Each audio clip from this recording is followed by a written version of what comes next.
মা বড়মার মন্দিরে যে ভিডিওটা আমি করেছিলাম, আমি ওই ভক্ত বাবার কথা শুনে আমি ভিডিওটা বানিয়েছিলাম। আমার এতটাও ক্ষমতা নেই যে আমি বাবার বাবার বুকে পা তুলে এরকম করে ভিডিওটা করব। তবু কেন আপনারা ভুল বুঝছেন?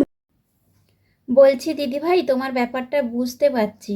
ভক্ত বাবা হয়তো তোমাকে পারমিশন দিয়েছিল রিলস বানাতে, কিন্তু ভক্ত বাবা তো তোমাকে এটা বলেনি যে তুমি ভোলানাথের বুকের ওপর পা তুলে রিলসটা বানাও।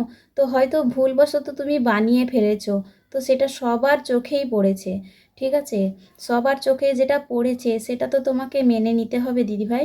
তুমি এই কাজটা ঠিক করোনি, তুমি আমাদের হিন্দু ধর্মেই কালি লাগিয়েছো, আমাদের নিজেদের দেবতাকে নিজেই অপমান করেছো দিদিভাই।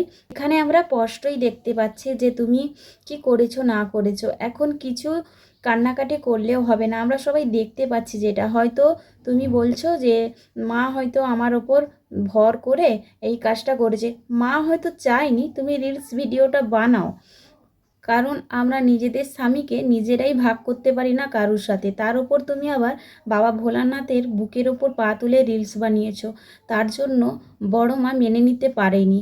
তার জন্য হয়তো তোমার এই শাস্তিটাই পাওনা ছিল দিদিভাই।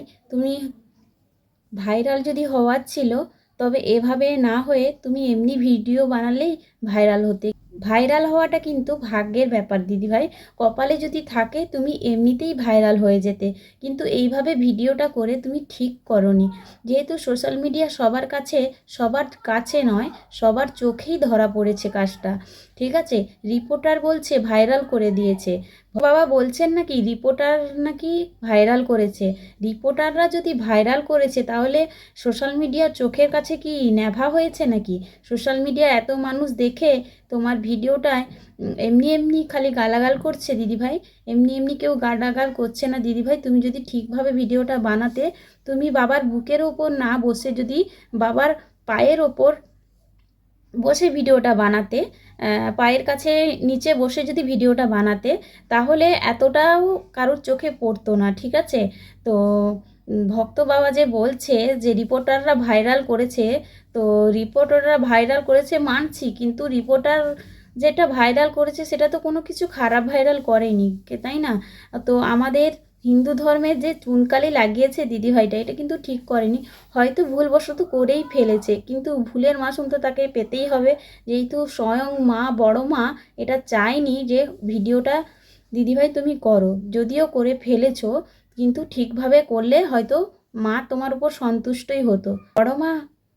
বড় মা তোমার উপর সন্তুষ্ট হয়নি বলে তাই আজকে তোমাকে ভুক্তভোগী হয়ে উঠতে হচ্ছে এই ভিডিওটার জন্য। যাই হোক, এই কাজটা তুমি যে ঠিক করনি সেটাই বলার ছিল। তো ভাইরাল হতে হলে এমনিই ভাইরাল হয়ে যাবে। ঠিক আছে, সবাইকে এটাই বলবো যে ভাইরাল হতে গেলে এমন কোনো খারাপ কাজ করো না ভাইরাল হওয়ার জন্য, যাতে ভাইরাল হওয়ার পরেও নিজেকে পস্তাতে হয়। ভিডিওটা আর একবার দেখে নাও, ভালো করে দেখে নাও কিভাবে ভিডিওটা বানিয়েছে। সত্যি বাংলা কিন্তু নিজের সভ্যতা বজায় রেখে রিলস বানাচ্ছে না এখনো।